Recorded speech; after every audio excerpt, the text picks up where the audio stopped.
Government general హాస్పిటల్లో ఇప్పుడు chemotherapy unit కూడా స్టార్ట్ అయింది. సో కీమోథెరపీ పేషెంట్స్ ఏంటంటే ఆల్రెడీ డయాగ్నోస్ అవుతారు, క్యాన్సర్ ట్రీట్మెంట్ డయాగ్నోస్ అయిపోయి ఎంఎన్డీలో ట్రీట్మెంట్ తీసుకుంటారు. ఎంఎన్డీలో ట్రీట్మెంట్ తీసుకుని యాజ్ పర్ ప్రోటోకాల్ ప్రకారం వాళ్ళకు షెడ్యూల్ ప్రకారం కీమోథెరపీ డ్రగ్స్ ఇవ్వాల్సి వస్తుంది. అది డాక్టర్ సూపర్విజన్ లోనే ఇవ్వాల్సి వస్తుంది. సో వాళ్ళు అక్కడ నుండి రికమెండ్ చేస్తారు, ఇక్కడ తీసుకోమని చెప్పేసి కీమోథెరపీ షెడ్యూల్ తీసుకోమని చెప్పి ఇస్తారు.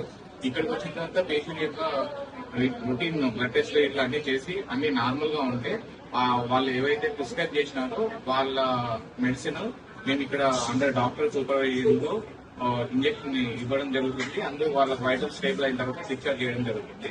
ఇక్కడ ఏమైనా ప్రాబ్లమ్స్ ఏమైనా అంటే రిపోర్ట్స్ కానీ వేరే ఎలివేట్ అయ్యిందనుకోండి, సపోజ్ బ్లడ్ టెస్ట్ ఏమైనా తేడా ఉంటే మళ్ళీ ఎంఎన్డీకి రిఫర్ చేస్తారు.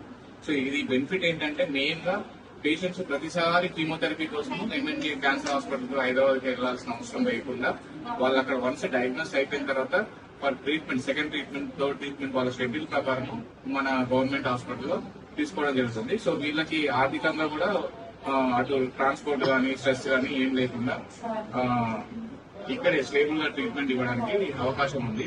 దీనికి మన అంటే రెస్పెక్టెడ్ కలెక్టర్ అండ్ మన లోకల్ ఎమ్మెల్యే గారు వీళ్ళందరి సహకారము గవర్నమెంట్ హాస్పిటల్లో స్టార్ట్ చేయడం జరిగింది. ఇప్పుడు సక్సెస్ఫుల్ గా రన్ అవుతుంది.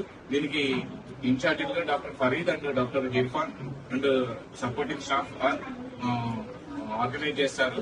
దీనికి ఫాలోఅప్ కూడా వాళ్ళ అడ్వైస్ ప్రకారం ఆ పేషెంట్ కావాల్సిన ట్రీట్మెంట్, కీమోథెరపీ ట్రీట్మెంట్ చిన్న ట్రీట్మెంట్ కాదు, యాక్చువల్లీ క్యాన్సర్ ట్రీట్మెంట్, అది కంటిన్యూస్ ట్రీట్మెంట్. సో వీళ్ళ ఆధ్వర్యంలో ఈ కీమోథెరపీ ట్రీట్మెంట్ అనేది విజయవంతంగా మన హాస్పిటల్లో నడపబడుతుంది.